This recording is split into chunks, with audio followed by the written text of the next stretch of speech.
స్ఫటిక సంకాశం శుద్ధ విద్యాప్రదాయకం శుద్ధం పూర్ణచిదానందం సదాశివమహం భజే. గురుభ్యో నమః, మాతృభ్యో నమః, పితృభ్యో నమః, ఆచార్యేభ్యో నమః, ఋషిభ్యో నమః.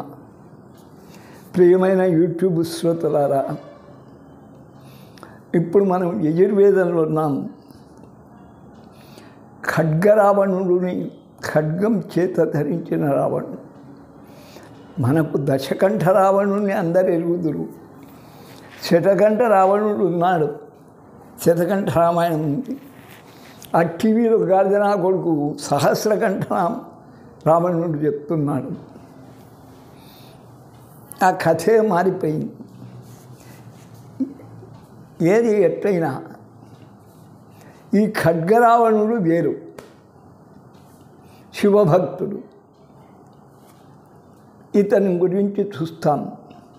అస్య శ్రీ ఖడ్గరావణ మహామంత్రస్య భూత సంహారక ఋషి అనుష్ఠుప్ఛందః శ్రీ ఖడ్గరావణో దేవత భాం బీజం భీం శక్తి,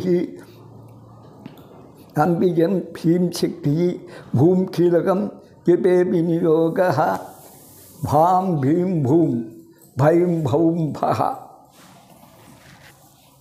అదే అంగన్యాస కరన్యాస. ఘంటం శూల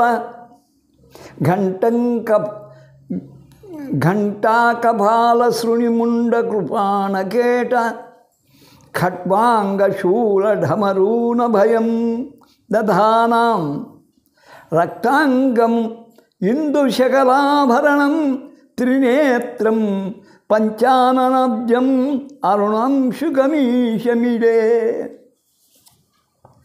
ఘంటము, కపాలము,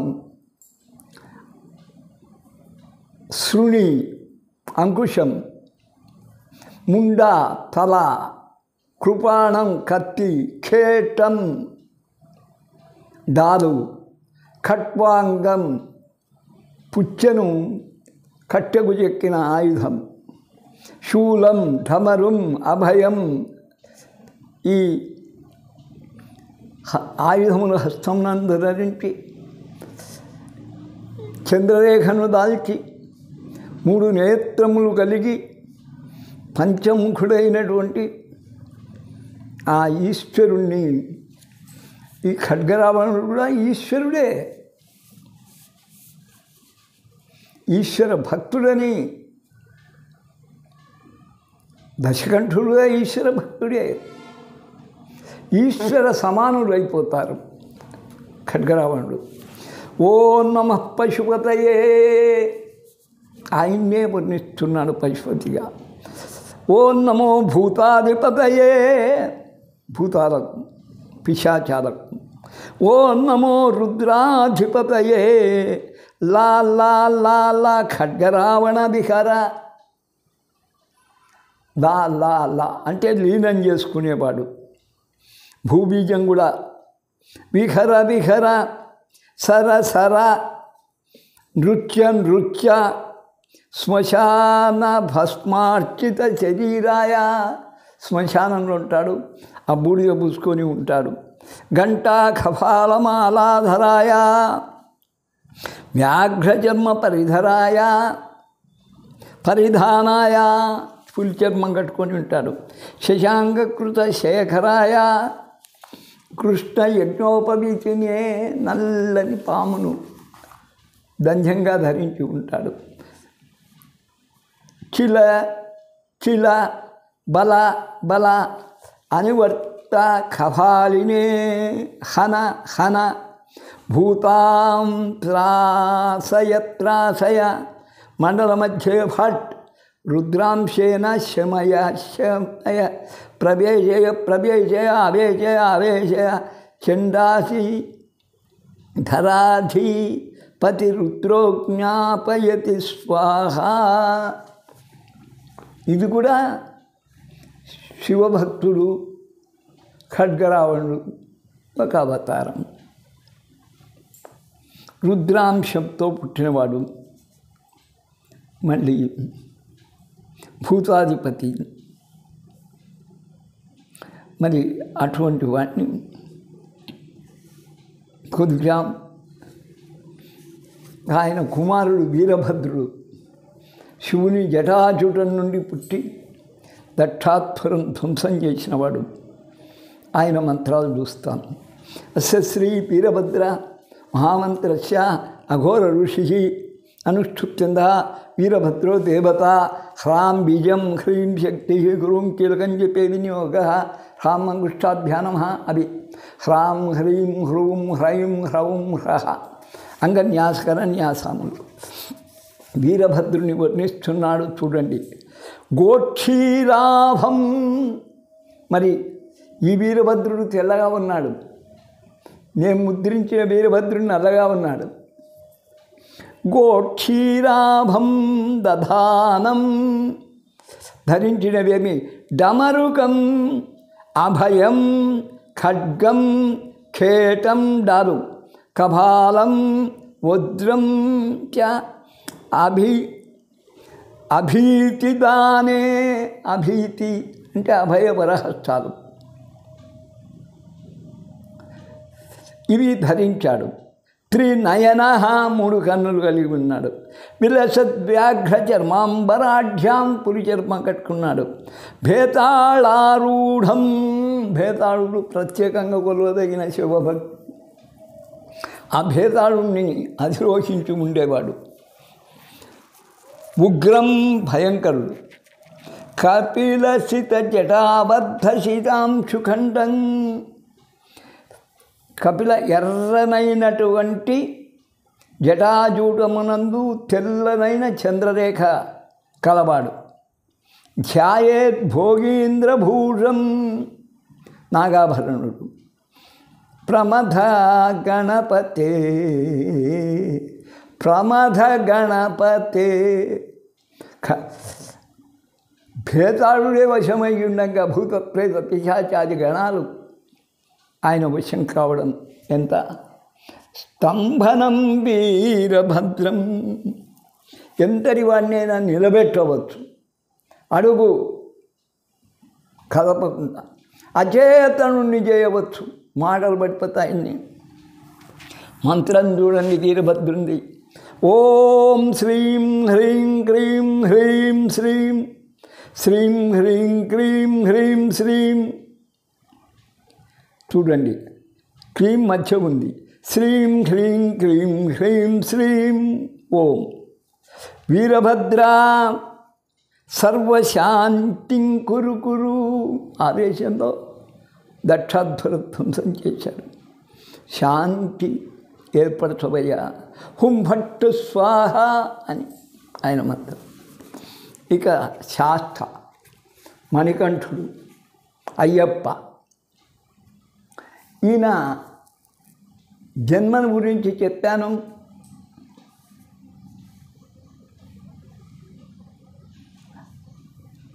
హలాహలం పుట్టినప్పుడు అందరూ పారిపోయినారు. శివుడు మూర్ఛపోయాడు. అది ముగిసినాక అమృతం పుట్టింది. దాన్ని త్యాగశక్యంగా ఒక రాహుకేతువులకు తప్ప అందరికీ దేవతలకు పంచాడు. మహావిష్ణువు మోహిని రూపంలో. ఈ కథల్లో విన్నాక అయ్యా నీ మోహిని రూపం చూపంటే చూపాడు. శివుడు ఆయన ఇంట పడినాడు, పక్కన పార్వతిని కూడా ఇడిచిపెట్టి. వారిద్దరి కలయికతో ఈ మణికంఠుడు పుట్టాడు, అయ్యప్ప పుట్టాడు అని ఒక మనకు ప్రధానమైనటువంటి లలితోపాఖ్యానంలోనే ఉంది ఆ కథ. ఎక్కడనో కాదు, బ్రహ్మాండ పురాణంలోనే ఉంది ఆ కథ. మరి ఆ శాస్త్రాన్ని గురించి చూస్తాం. అయ్యప్ప భక్తులు ఎక్కువైపోయినారు. మొదట కేరళకు పరిమితమైన ఆ స్వామి అవదా మరి దక్షిణాదిలో నెలకొన్నాడు.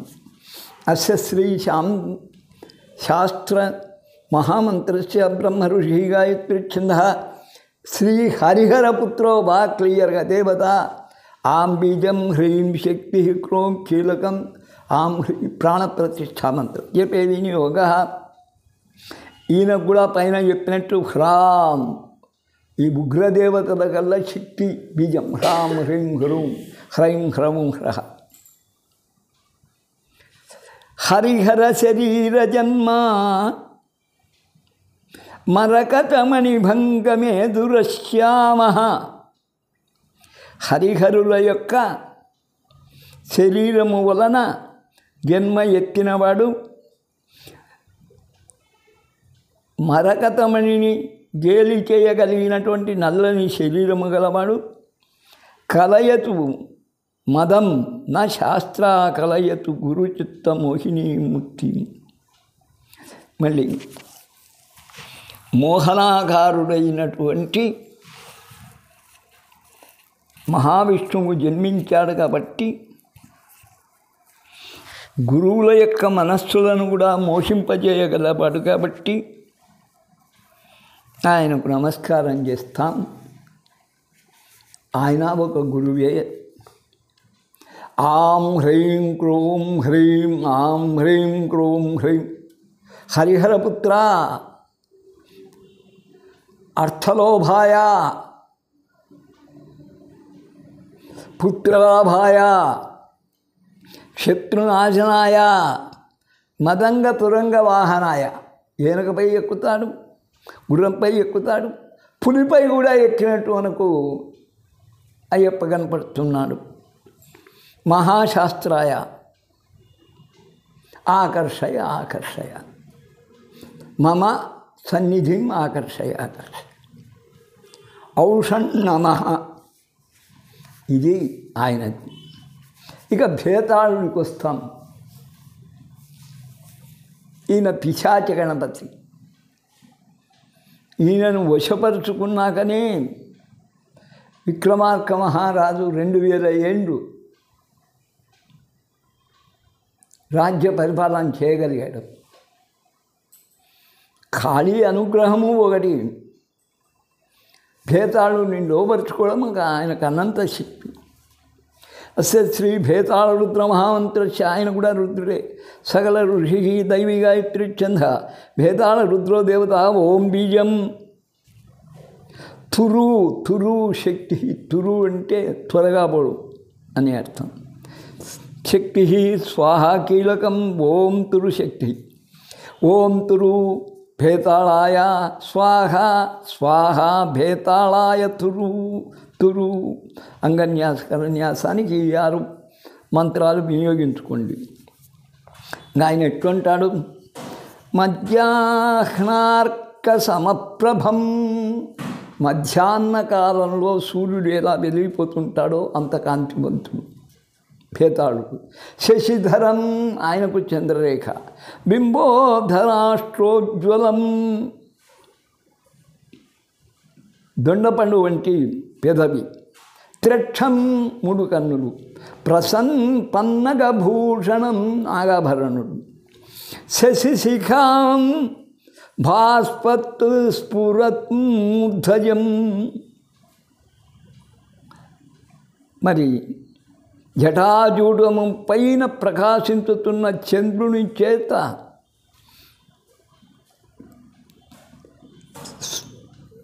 అలంకరించబడినవాడు. హస్తాభ్యాం స్ఫురత్ మూర్ధజం. హస్తాభ్యాం వెంట్రుకలు చేతబడుకొని ఉంటాడు. అవి మాయ. త్రిశిఖం 3 అంచులు కలిగిన త్రిశూలం ఆయుధం. సముద్గరమసిం. ముద్గరం అంటే గద, ఇనుప గద. అసిం అంటే కత్తి. శక్తిందధానం విభుం. శక్తి. దంశ్రాభీల చతుర్ముఖం. కోరలు 4 ముఖాలు. భేతాళమూర్తిం భజే. ఓం తురు భేతాళ. ఓం తురు తురు భేతాళాయ స్వాహ. తురు తురు అంటే త్వరగా రవయ్యా అని ఒకటి. తురగము త్వరగా బాగున్నది. భేతాళుని ఆహ్వానించడం. మంత్రమేమో చిన్నది. ఓం తురు తురు. భేతాళయ స్వాహ. ఇక్కడికి మనకు దేవతలు కొంత అయిపోయినారు. ఇంకా అస్త్రాలు మొదలవుతాయి. పశుపతి అస్త్రమే పాశుపతాస్త్రం. మనకు ప్రసిద్ధంగా సైంధవ వధనాడు అర్జునునికి ఎంతో ఉపయోగపడింది. ఆ తలకాయ కింద పడితే కింద వేసిన వాడు తల పగిలి చస్తాడు. అర్జునునికి అది ఆపాదించకుండా తల నరికిండినే. త్రిశూలం పాశుపతాస్త్రం అట్లనే దాన్ని పైకి పైకి ఎగిరేసుకుంటూ నోటగరుచుకొని తీసుకుపోయి ఆ సైంధవుడు నాయన అర్ఘ్యం వదులుతుంటే వాడి చేతులు వదిలింది. వాడు ఏమిటితో మాంసం ముద్దబడింది, కింద వదలడం, తల చావడం. వాడి ఇచ్చిన వరం వాడికే శాపమే. అది పాశుపతాస్త్రం. దానికి కూడా తిరుగులేదు. అక్షశ్రీ పాశుపతాస్త్ర మహామంత్రచ్చ. ఇక్కడ అస్త్రాలు నేర్చుకోండి మీరు. వామదేవ ఋషి పంక్తిచ్ఛంద పశుపతి దేవత. పాశుపతాస్త్రానికి పశుపతి అయిన శివుడే దేవుడు. శ్రీ బీజం హుం శక్తి పట్ శ్రీం హుం ఫట్. శ్రీం హుం ఫట్ అది పాశుపతం. శ్రీం శ్రీం శమము ఉంది, శాంతి ఉంది, లీనము ఉంది, హుంకారము ఫట్కారము. కీలకం చెప్పే వినియోగ.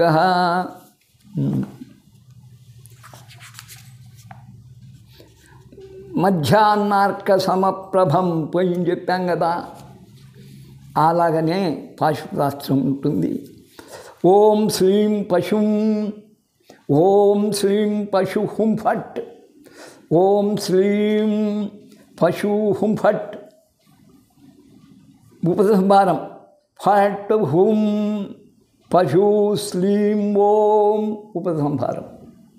ఇది ప్రయోగం. ఇక్కడ కొన్ని అస్త్రాలు చెప్తున్నాడు, మంత్రాలు చెప్తూ పోతా. వావ్యవ్యాస్త్రం అని ఒకటి ఉంది. గాలి, విపరీతమైన గాలి సృష్టించవచ్చు బాణం వేసి. ఓ యదంతి యచ్చదూరు యచ్చదూరకే భయం బిందతి మామిహ పవమానవి తజ్జహి. అది మంత్రం. మంత్రార్థం కూడా ఉంది. ఓం ఆవాయవ్యయావాయవ్యా, ఓం ఆవాయవ్యయావాయవ్యా, అయం వాయవ్యవాయవ్యా, అవోం వామయావాయవ్యోం ఓం యం హుం ఫట్. ఇవి ఇక్కడ బ్రహ్మాస్త్రం భగళ అని చెప్పాను. వాయస్త్రాన్ని పాశుపతాన్ని పరిచయం చేశాడు. ఇక్కడ భైరవుల్లో ఒక విశిష్టమైన భైరవుడు ఉన్నాడు. భైరవాష్టకాలు దండిగా ఉన్నాయి. 8,864 మంది భైరవులు ఉన్నారు. మేము కూడా ప్రతిష్ఠించాం. బంగారు నాగరిష్ట అంటే ఈయనను పిచ్చిగా కొలుస్తారు స్త్రీలు. అస్య శ్రీ స్వర్ణాకర్షణ భైరవ మహామంత్రస్య బ్రహ్మ ఋషి పంక్తిచ్ఛంద స్వర్ణాకర్షణ భైరవ దేవతా ఓం శ్రీం బీజం స్వాహ శక్తి స్వర్ణాకర్షణ భైరవాయ నమః ఇతి కీలకం జపే వినియోగ. ఇవే 3 2 6 చేసుకొని ఆడ సరంగా న్యాసం చేయండి. పారిజాతదృకాంతారే స్థితిమాణిక్యమంటపే సింహాసనగతం ధ్యాయేత్ భైరవం స్వర్ణదాయినం. పారిజాత వృక్షము యొక్క క్రింద మాణిక్య మంటపంలో, పారిజాత వృక్షము క్రింద కట్టబడిన మణులచే పదగబడిన మంటపంలో సింహాసనం మీద కూర్చొని బంగారును ప్రసాదిస్తూ ఉంటాడట స్వర్ణాకర్షణుడు. ఆయన ఆయుధాలు చూడండి, ఎవరన్నా చూడవాలంటే అంత సుందరంగా చెక్కించాను. 7 అడుగుల విగ్రహం. రండి చూడండి. గాంగేయ పాత్రం, ఓ పక్క జల కుండిక, ఢమరుం ఢమర్కం, త్రిశూలం వరంకరై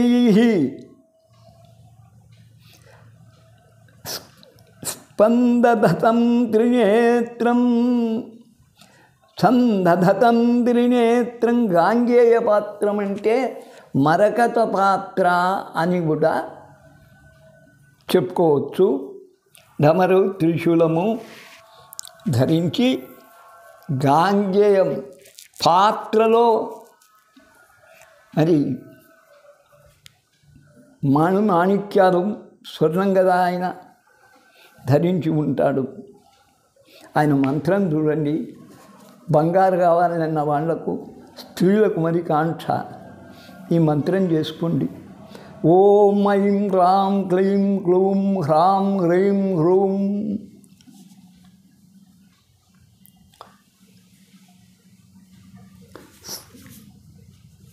సహాసం ఆపదుద్ధరణాయ. భటుకునికి కూడా ఈ మాట పలుకుతుంది, ఆపత్తు నుంచి ఉద్ధరించేవాడు. అజామలబద్ధాయ నా జా మలబద్ధాయ, చావు పుట్టుకలు లేనివాడు. ఆయన కొలిస్తే మరణం ఉండదు. లోకేశ్వరాయ సర్వలోకాలకు అధిపతి. స్వర్ణాకర్షణ భైరవాయ, బంగారును ఆకర్షించే భైరవ రూపుడు. మమ దారిద్ర్య విద్వేషణాయ, నా దారిద్ర్యం పోటు, బంగారు ఉంటే ఇంకేముంది. ఓం శ్రీం మహాభైరవాయ నమః అని మీరు భైరవుణ్ణి కొలుచండి. ఇక్కడికి చాలామంది అయిపోతున్నారు. ఇంకా దక్షిణామూర్తి ఇందులో ప్రధానం. అది శాక్తేయులకు దత్తాత్రేయుడు పరమగురు. వైదికుల కల్లా యోగుల కనండి, జ్ఞానుల కనండి, ధ్యానం చేసేవారికి కానీ, మౌనులకు, తాపసులకు అందరికీ గురువు దక్షిణామూర్తి. శివుని యొక్క రూపంలో శాంతస్వరూపుడు. మునులు చుట్టి ఉంటారు. మరి చెట్టు కింద కూర్చొని బోధిస్తూ ఉంటాడు. ఎట్లా మౌన వ్యాఖ్యాత, కళ్ళు మూసుకొని లోపలనే చెప్తుంటాడు. అది వీళ్ళు పసికట్టి వీన్ని నేర్చుకోవాలి. అది దక్షిణామూర్తి. దక్షిణామూర్తి మహామంత్రస్య బ్రహ్మ ఋషి గాయత్రి ఛందః. దక్షిణామూర్తి పరమాత్మా దేవత. ఓం బీజం స్వాహా శక్తి నమః కీలకం. అది ఓం స్వాహా నమః. అది ఓం అం ఓం జీం ఈం ఓం ఓం ఊం ఓం ఓం ఐం ఓం ఓం ఔం ఓం ఓం అహ ఓం ఓం అం ఓం. అది ఓం ఈం ఓం ఓం ఊం ఓం ఓం ఐం ఓం ఓం ఔం ఓం ఓం అహ ఓం. ఇక్కడ జీం బడింటే దిద్దేవాడు లేడు. అంగన్యాస కరన్యాసాలకు వినియోగించుకోండి. యారు ఆయన ఎట్లుంటాడు? భస్మవ్యా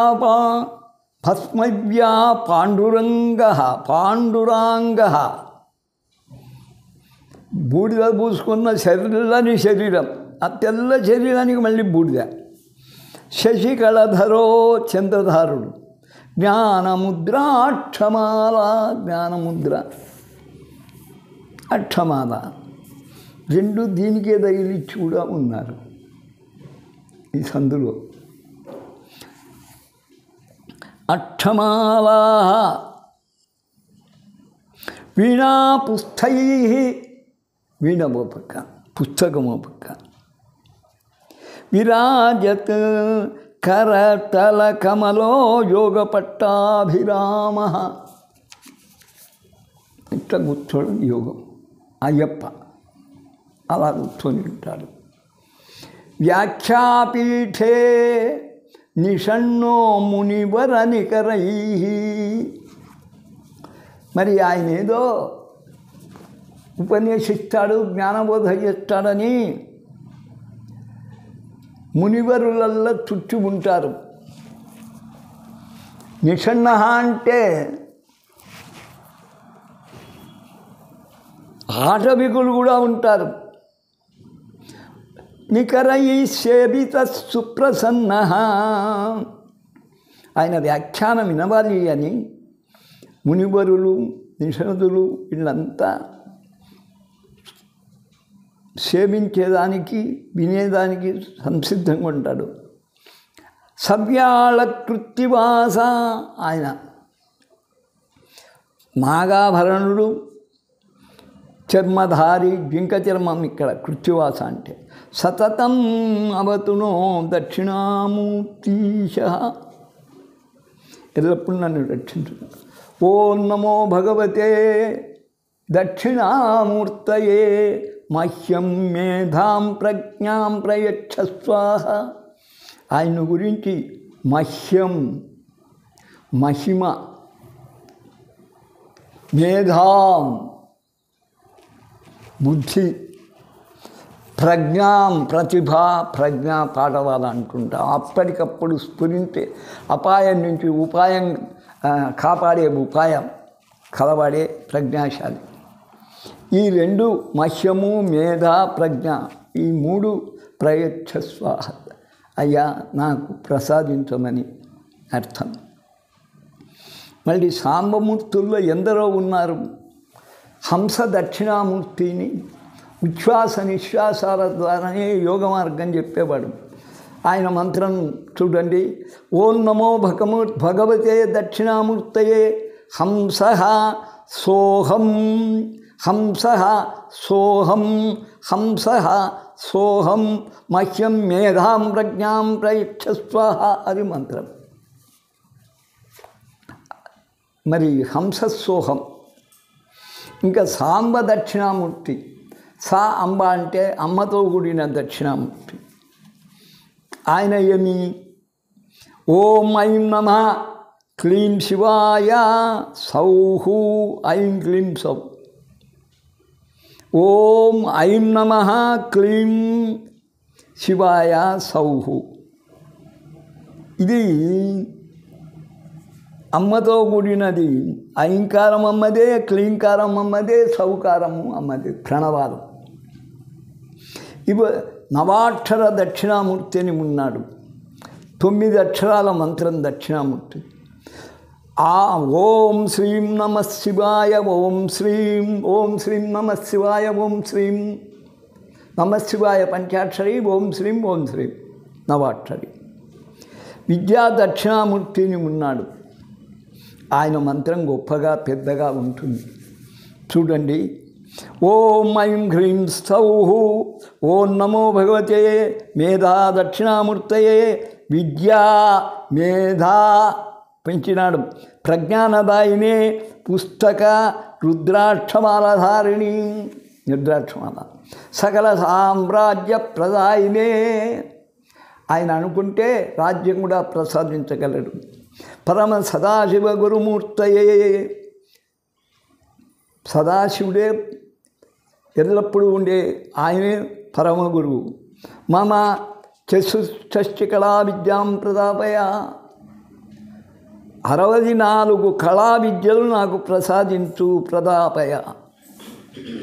అందుకే వీణ ఉంది. బ్రహ్మరాక్షసగణాం ఉచ్చాటయోచ్చాటయ మేధాం ప్రజ్ఞాం అంతా అది వదద్దు. దాపయ దాపయ దయచేయి. ఓం సౌ హ్రీం ఐం, సౌ హ్రీం ఐం ఓం, ఓం సౌ హ్రీం ఐం ఓం హుం ఫట్ స్వాహ. ఇక్కడికి దక్షిణామూర్తి యొక్క స్వరూపాలు అయిపోయినాయి. ఇక యజుర్వేదానికి సమయ విద్య భోగీశ్వరి. మరి దక్షిణామనాయం అమ్మ శంఖచక్ర గదా ఖడ్గ చతుర్బాహ ఆసితద్యుతి స్థితిరూపిణి ధ్యేయ దక్షిణామనాయ దేవత. సృష్టి అయిపోయింది, ఇది స్థితి. ఇందులో ఉన్నటువంటి అమ్మ ఆం హ్రీం ఐం క్లీం క్లీన్యే క్లిన్న మదద్రవే కులే సౌహు దక్షిణామ్నాయ సమయ విద్యేశ్వరి ఎవరామె భోగిని అంబ. అమ్మలు మొత్తం ఈ వేదానికల్లా ఆమ్నాయానికల్లా విద్యాలకల్లా ఈశ్వరెవరు భోగిని. శ్రీపాదకాం పూజయామి తర్పయామి నమః. ఇక్కడ ఉన్న ముఖ్య దేవతలు సౌభాగ్య విద్య, భగళ, వారాహి, ఉటుక, తిరస్కరిణి ఇత్యాద ప్రధాన శక్తి. 5 చెప్పాడు స్మృతా. భోగిని నామ సా దేవి దక్షిణామ్నాయ దేవత. ఆమ్నాయో దక్షిణ సాక్షాత్. ఈ దక్షిణామ్నాయానికి ఇంకో పేరు యజుర్వేద స్వరూపక. ఇదే యజుర్వేదం. యజుర్వేద మహావాక్యం ఆమ్నాయం దక్షిణే స్మృతం. యజుర్వేద మహావాక్యము ఆమ్నాయంలో కూడా చెప్పబడింది. ప్రజ్ఞానం బ్రహ్మాండం ఋగ్వేదంలో. ఇక్కడ అహం బ్రహ్మాస్మి, నేనే బ్రహ్మను. మరి ఈ వేదాలలో ఎక్కడి నుంచి వచ్చాయి? దక్షిణామ్నాయం. వామదేవ ముఖోద్భూతామామ్నాయం దక్షిణం భజే.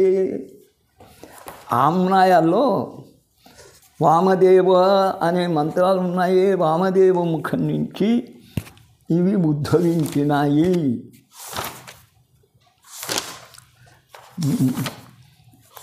నిజంగా ఈరోజు త్వరగా ముగించాలని మనం యజుర్వేదం అంతా అయిపోచేసాం. వామదేవ మంత్రం ఒక్కసారి చేసుకొని ముగిస్తాం. ఐం హ్రీం శ్రీం ఓం వామదేవాయ నమః. నమో వామదేవాయ నమో జ్యేష్ఠాయ నమః శ్రేష్ఠాయ నమః రుద్రాయ నమః బలాయ నమః కాలాయ నమః కలవికరణాయ నమో బలావికరణాయ నమో బలాయ నమః బలప్రమథాయ నమః సర్వభూతగమనాయ నమో మనోన్మనాయ నమః ఉకారరూపాయ స్థితికర్త విష్ణవే నమః. కమండి, ఇక్కడేమో విష్ణువు అని చెప్తాడు, కానీ ఇవెల్ల కూడా యజుర్వేదం అంతా కూడా శివమయం. ఓం హ్రీం విష్ణుస్వరూపే ఇక్కడ శివుడు. సరే, ఇక్కడికి ఈ రోజుతో పట్టుబట్టి ఆమ్నాయం దక్షిణామ్నాయం ముగించడమైంది. సందేహం వద్దు, దక్షిణామ్నాయమే యజుర్వేదం. అక్కడ ఉండేదల్లా శివభక్తుడే, వామదేవుడే. వాసుదేవుడు కాదు, నాటు వాసుదేవ, వామదేవ. సద్యోజాత ముఖం అది, వామదేవ ముఖం. ఇక్కడికి 2 వేదాలు అయిపోయినాయి. మిగతా రేపు చూసుకుందాం. ఓం తత్సత్. సర్వే జనా సుఖినో భవంతు. నిజంగా త్వరగా చెప్పడానికి కారణం ఈ బాహ్యమైనటువంటి దైవోపచారాలు ఉన్నాయే, అపచారం జరగకుండా చేసేదే ఉపచారం. ఎక్కడ అపచారం జరుగుతుందో అని ఈ పాకిస్తాన్ ఇండియా వారప్పుడు దేవతలను నేనేముడిది రక్షించేది, వారు మనల్ని రక్షించాలి కదా అనే జ్ఞానం నాకు లేక వాళ్ళని తాత్కాలిక ఉద్వాసం చెప్పి తాత్కాలికంగా కాకుండా శాశ్వతంగా మనకి ప్రదేశాల్లో ప్రతిష్ఠించాను. నిన్న కూడా మన దేవాలయంలో మహాయజ్ఞంలాగా శుక్రవారం అద్భుతమైనటువంటి పునఃప్రాణ ప్రతిష్ఠ కార్యక్రమం పాల్గొన్న వారందరికీ ఆశీర్వాదాలు తెలుపుతూ, ఇక అలాగనే తోటలో అమ్మ వెలిసింది. అందరమ్మలు ఒక ఎత్తు, మరి వనదుర్గ అమ్మ ఒక ఎత్తు. ఆయన అనేకమైన దుర్గుతూ వస్తుంది కనుక ఆ ప్రాణ ప్రతిష్ఠ కార్యక్రమం వచ్చే శుక్రవారం చేపడతాం. అప్పటికీ వీలు కాకుంటే పై వచ్చే వారం చేస్తాం. అంతవరకు మీరు ఓపిక పట్టండి. నిన్న ప్రతిష్టాపన కార్యక్రమానికి ఇచ్చేసి మీరు ధన్యులై నన్ను ధన్యునిగా చేసి దేవతల యొక్క దివ్యానుగ్రహం నాకు సంపూర్ణంగా లభించేట్టుగా చేసినందుకు వారికి ఆశీస్సులు ఇస్తున్నాను. రాకపోయిన వారి అభాగ్యాన్ని గురించి నేను చెప్పను. జన్మలు ఎత్తుతే కానీ బ్రాహ్మణేతరులకు ప్రతిష్టా కార్యక్రమంలో పాలు పంచుకోవడం అనేది జరగదు. నేను యజ్ఞయాగాదుల్లోనే మీకు భాగం ఇచ్చాను. నా దగ్గర కోపం ఉండవచ్చు, అది నాకు విభూషణం కూడా. ఈరోజు ఒక్కొక్క శిష్యుడు చెప్తుంటే గాథలు 5,000 పుస్తకం తాలుతుందా అమ్మ మహిమలు చెప్పడానికి. అందుకని ఈసారి కన్నా తప్పక పాల్గొనేట్టుగా ఆలోచన చేయండి. మిమ్మల్ని మనసారా ఆశీర్వదిస్తూ ఈ యాజుష ఫలం, యాజుషం వల్ల కర్మ మార్గం, యజ్ఞయాగాదులు, అనేక రకములైన పూజా విధానాలు. ఈరోజు ఏ రోజు 360 దినాల్లో ప్రత్యేకత లేనిది. ఈరోజట గౌరీ వ్రతం అట. ఒక ఆయన చెప్తాడు, ఆ మమ్మీ వనగౌరిలాగా శబరగౌరిలాగా ఊరి వెలబడికి పోయి అరణ్య గౌరట, ఆ వనగౌరికి పూజ చేయాలన్నట. ఈ ఆదివారం ఏ రోజు వీళ్ళు పురోహితులకు ఇంకేం పని ఉండదు, ప్రతిరోజు ఏదో. ఆఖరుకు ఇన్ని ఇన్ని అవతారాలు, ఇన్ని పేర్లు, ఇన్ని నామాలు, ఇన్ని పూజలు, వెళ్ళవేష్ఠులు అనేవాళ్ళు తయారైనారు. అస్సలు సిసలైనదేవి, పవిత్రమైనదేవి అవి మూలన పడిపోయినాయి డబ్బు కొరకు. మా బాల్యంలో లలిత ఎవరో తెలియదు, ఏదో వైశ్యుడు కన్యకాపరమేశ్వర ఆలయంలో సహస్రనామం కుంకుమార్చన చేస్తే పోయేవాళ్ళం. అంటే నేను చెప్పేది 1945-46 ప్రాంతం.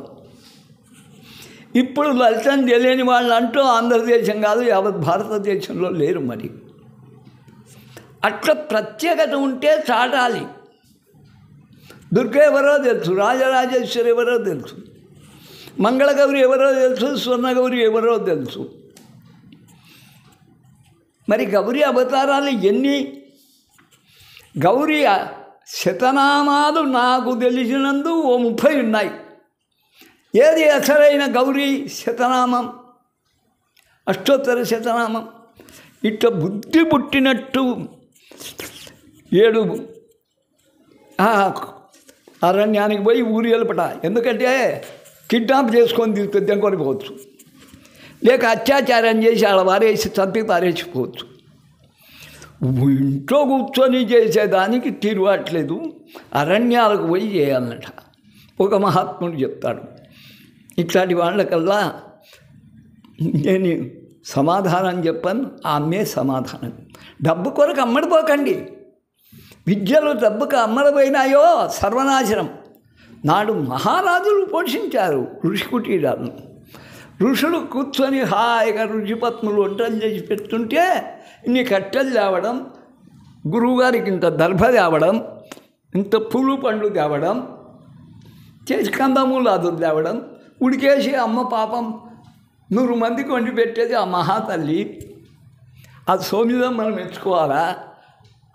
అలా పన్న కుటీరాలు ఉచితంగా భోజనం పెట్టి చదువు చెప్పు. గురుదక్షిణకు దేవా అంటే పోరా, నువ్వేమిస్తావు? ఇన్ని కట్టెలు తెచ్చి ఆడేసిపో, లేకుంటే ఎన్ని దర్భపోతలు పోసుకొచ్చి ఆడబెట్టు. ఇది కథ. ఇక ఇప్పటి కాలం వాళ్ళను నెత్తి మీద పెట్టి పోషించే రాజులు లేరు. వీళ్ళు రాజగురు స్థానంలో లేరు. వీళ్ళు అడక్క తినే లెవెల్లోనే ఉన్నారు. అది మానండి. విద్య ఎప్పుడు దానం. నీకు శక్తి ఉంటే దానం చేయి, లేకుంటే అందరి వలే నువ్వు ఒక పురోహితుడివై బతుకుపో. ఇట్లాంటివి ఎందుకు వస్తావు? పురోహితంలో బతుకు. అందుకై చండాలంగా తయారైన ఈ సమాజము ఇప్పటికే హిందూ సమాజంలో బహుదేవతలు, బహునామాలు, విప్రా బహుదా వదంతి, ఏకం సత్, ఒకే పరబ్రహ్మస్వరూపం. స్త్రీనా కాదు, పురుషుడా కాదు, నపుంసకుడా కాదు, అన్నికే అతీతమైనటువంటి జ్ఞానస్వరూపమే, ప్రజ్ఞానమే బ్రహ్మ. అటువంటి బ్రహ్మ పదార్థాలకి ఇన్ని రకాలుగా ఇచ్చి అరణ్యానికి పోయి గౌరమ్మను పూజ చేయమనడం ఎంత సమంజంగా టీవీలో చూస్తుంటే, ఇట్లాంటి వాళ్ళని పోషిస్తున్న టీవీలకు నమస్కారము, వాళ్ళకి ఇంకా శతకోటి నమస్కారాలు. పరిస్థితులు ఎలా ఉన్నాయి? అరణ్యాలకు పోయి తపస్సు చేసే కాలమా? స్త్రీలు పోయి పూజ చేసే కాలమా? అందుకై ఇట్లా ఆలోచన చేయండి, విద్యాదానం చేయండి, లేకుంటే నోరు మూసుకొని పురోహితునిగా బతకండి. సంతోషం. ఓం తత్సత్. ఇది స్వామిగా నా ఆదేశం.